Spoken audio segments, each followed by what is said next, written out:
Hello guys, ito pala yung room na ni-rent ko dito sa Switzerland guys. Maliit lang siya guys ah. Affordable lang ah, kaya hindi man tayo anak ng kontraktor. Oh, yan. May maliit na lagayan dyan ng mga damit. Oh, tapos yan, maliit na lampshade. Single bed. Oh, 'di ba? Sakto lang talaga guys. TV. Oh, bintana. 'Di ba? Ang linis ito guys at ang bango sa loob. Oh, yan buksan natin. Oh.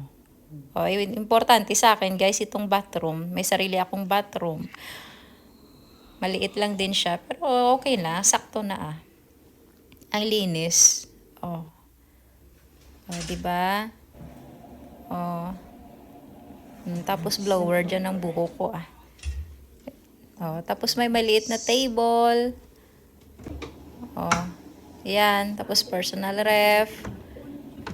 Oh, konti lang pala guys yung pinamili ko. Kasi para tipid-tipid ah. Oh, 'di ba? Oh, bili na lang tayo ulit pag maubos na. Oh, avocado, yogurt, tubig. Importante, meron tayong mga tinapay diyan, oh. Oh, 'di ba?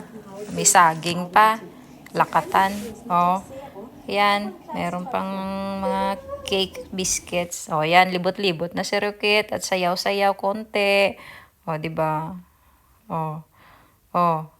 Oh, oh, budots pa. Oh. Tapos ginutom, kumain. Oh, yun lang.